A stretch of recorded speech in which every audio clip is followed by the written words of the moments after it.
Halo, gue Jimmy. Halo, gue Chris. Kita bukan bakar.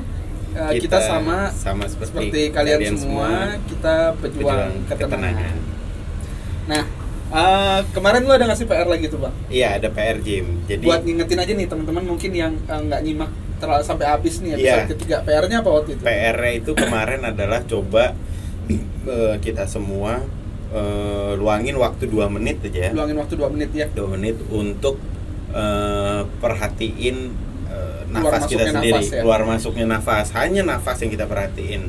Nah, terus di situ coba kita tes kalau misalnya kita tahan napas, kan ada yang berontak di dalam. Iya, kayak maksa buat kayak sedot lagi napas ya kan. Berarti itu ada suatu kuasa kan Jim di situ yang nggak bisa kita kontrol. Iya, benar nggak? Iya. Dia itu yang mekanisme itulah yang ngontrol detak jantung kita, numbuhin kuku nggak 10 cm setiap hari. Bener. Ya. Nah, numbuhin rambut. Bener. Nah, terus apa sih hubungannya PR itu sama problem anxiety? Sekarang yang kita tahu itu ya so far ya yang kita tahu itu kan dia berasal dari pikiran. Ketakutan akan sesuatu yang sesuatu itu bisa belum terjadi atau mau terjadi atau apa segala macam. Nah, pikiran itu kan yang bikin nakut ini kan semuanya masih ada di bumi ini, kehidupan, bener ya? Nggak pernah ada di luar angkasa ketakutannya di bumi aja. Di bumi aja, di kehidupan ini kita. Nah, kalau diri gua sendiri nih nggak bisa ngatur tumbuh kuku gua, detak jantung gua, napas gua, berarti ini kan sebenarnya udah ada yang autopilot. Iya, autopilot ya. Autopilot. Nah, semua udah di-handle. Nah, berarti kalau gua begitu lu juga begitu nggak? Iya dong. Sama. Otomatis harusnya kan kita sama manusia kan. Berarti semua orang di sini juga begitu. Iya, semuanya udah ada yang ngatur dalam dirinya. Bener. Jadi kalau misalnya masalah itu jadinya mulai makin nggak ada nih Jim. Si anxiety-nya. Masalah. Oke. Karena kalau emang bukan kita yang kontrol, gimana juga kita bisa ngelarin. Oke. Karena itu masalah itu kan juga persepsi kan? Persepsi ya. Kan? Seolah-olah ada masalah karena kita berpikir kita bisa atau kita harus menyelesaikan. Iya. Nah, sekarang untuk menyelesaikan masalah, misalnya even masalah itu kayak ngangkat kopi ya.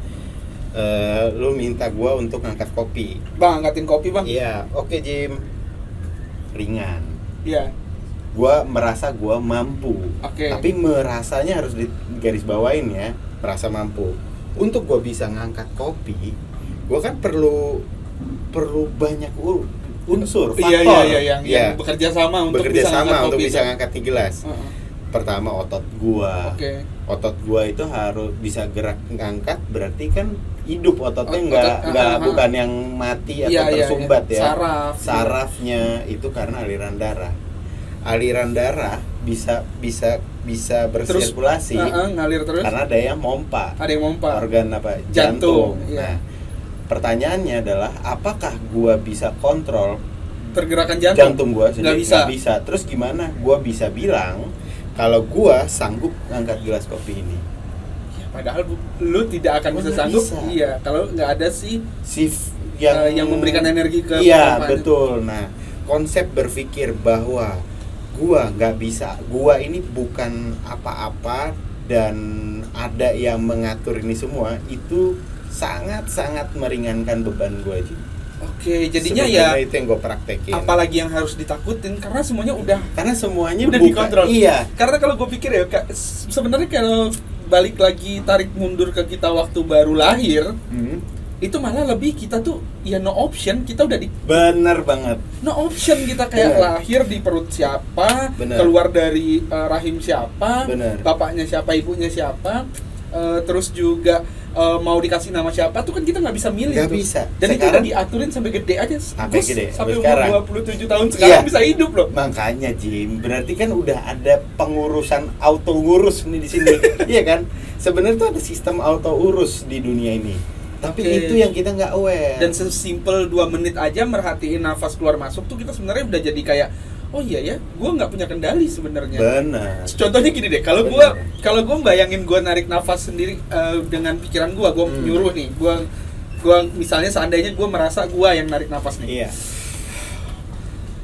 Itu nggak enak loh Bang. Kayak gue pikiran gue jadinya harus mikir ke situ terus. Harus mikir, iya. Padahal ya sebenarnya tanpa gue pikirin tadi, ya gue dari tadi bangun tidur sampai sekarang gue dibantu tarik nafas keluar nafas. Iya. Sama kayak gue ngedip mata juga. Iya. Lu bayangin kalau kayak insting, intuisi semuanya itu auto gitu. Lu bayangin kalau lu ngedip lu yang ngatur gitu, gak enak banget. Repot ya, kayak ada waktunya gitu, kayak 2 menit lagi gue harus ngedip nih. Iya, ini PR juga. Keren iya. Itu PR ya, output dari PR-nya. Semoga teman-teman banyak yang ngelakuin dan ngerasain juga apa yang kita rasa gitu. Iya benar. Semoga pemisahan ini tuh banyak yang sanggup ngeh tentang pemisahan ini ya. Oke. Soalnya ini juga tuh kita ini sebaiknya dipelajarin kalau menurut gua pribadi. Karena apa? Kita kan sifatnya sering banget lalai, Jim. Ya, on off lah gitu. Sekarang kita inget bahwa konsep sebenarnya itu seperti ini gitu.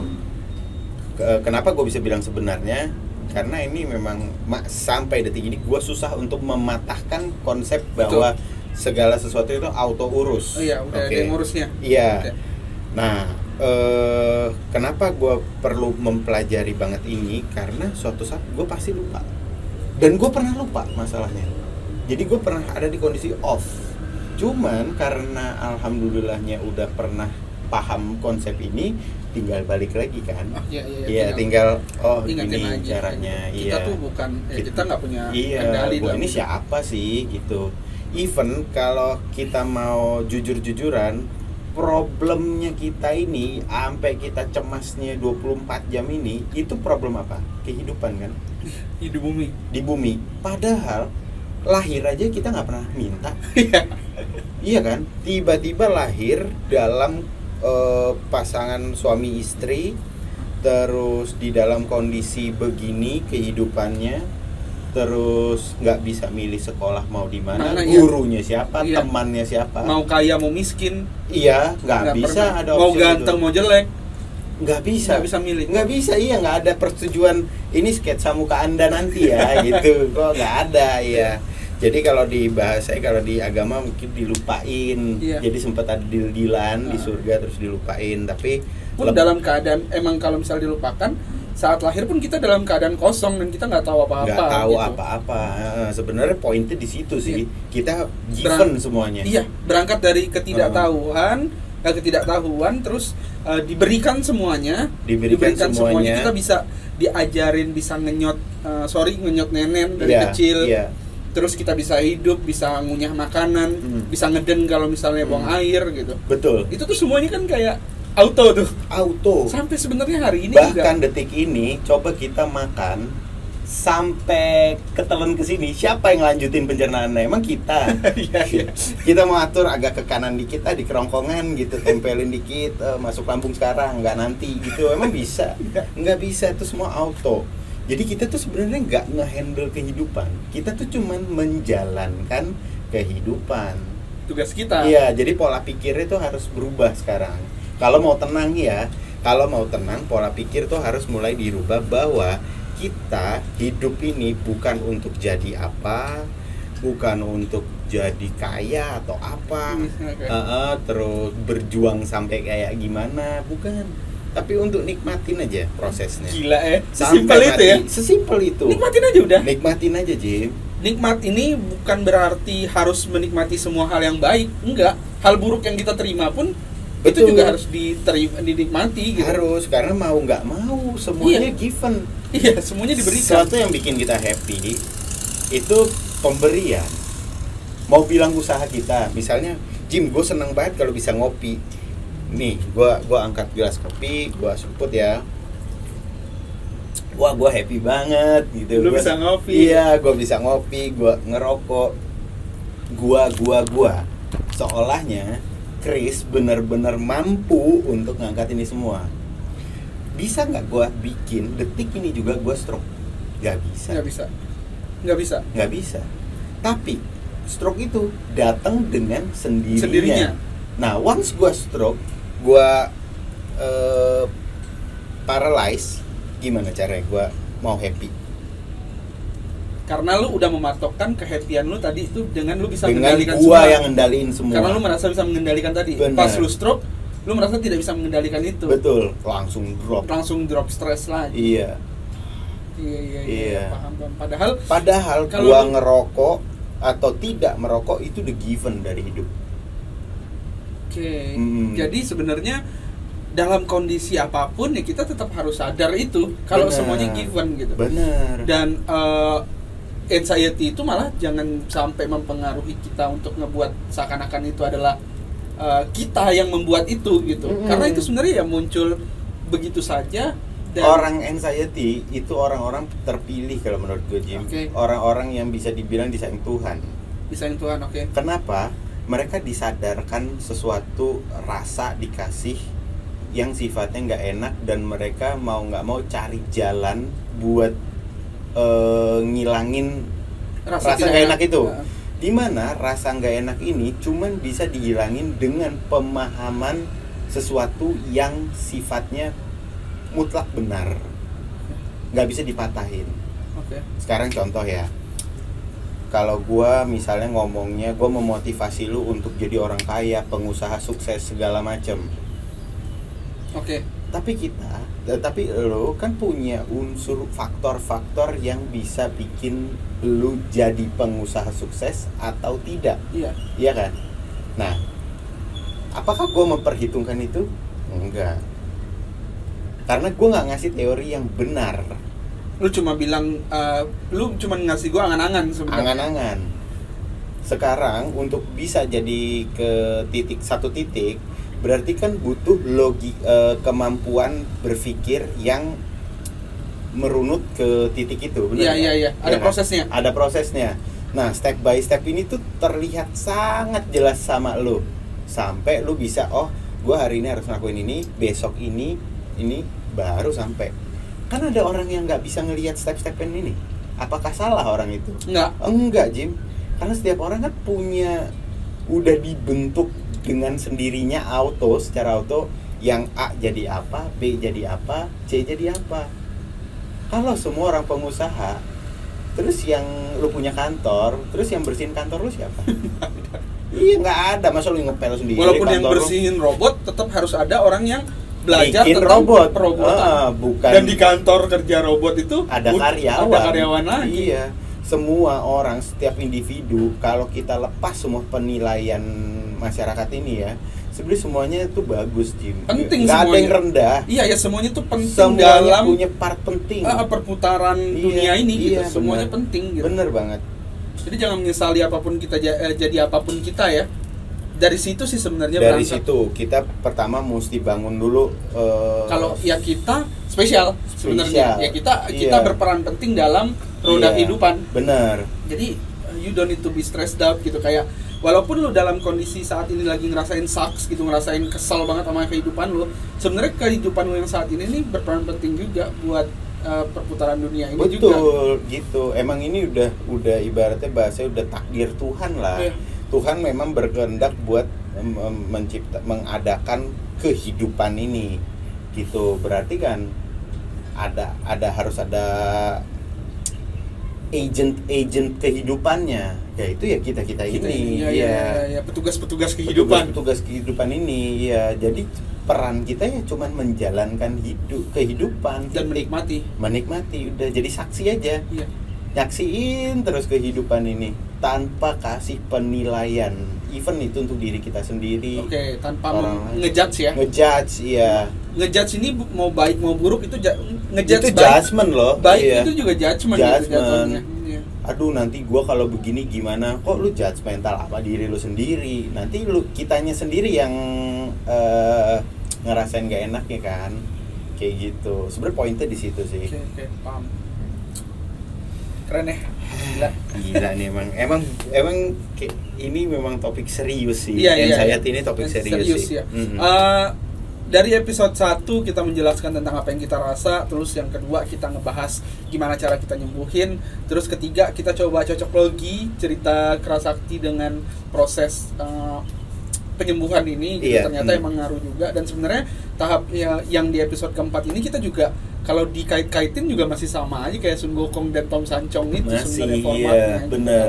Ya kita harus menjadi pribadi yang selalu ngerasa kalau kita itu tidak pernah punya kendali atas apapun yang terjadi. Jadi tugas kita tuh emang benar-benar nikmatin dan pasrah sebenarnya. Bener, pasrah itu bukan hal yang jelek loh. Iya. Jadi kalau bisa tuh kita bersihin baik-baik nih knowledge lama kita yang bilang bahwa orang harus nggak apa-apa buat punya cita-cita, Jim. Iya, nggak apa-apa. Hanya sekedar kepingin itu hal yang wajar. Itu buat kehidupan. Itu buat memunculkan gairah hidup. Buat menjalankan hidup gitu. Saya pengen beli sepatu. Boleh banget. Yang nggak boleh itu adalah terbebani sama cita-cita itu. Yang nggak boleh. Iya, kok gua nggak kaya ya. Jangan, itu nggak boleh. Iya, balik lagi ke episode sebelumnya, pertanyakan. Kaya itu apa? Iya. Tanyain lagi, jangan bikin cita-cita kita malah bikin susah kita. Iya, betul. Iya.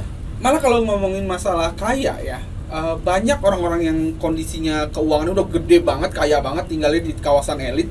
Mereka tuh malah capek sama pola hidup yang kayak gitu sebenarnya, Bang. Bener. Itu banyak yang nggak diketahui orang. Itu yang banyak orang nggak tahu.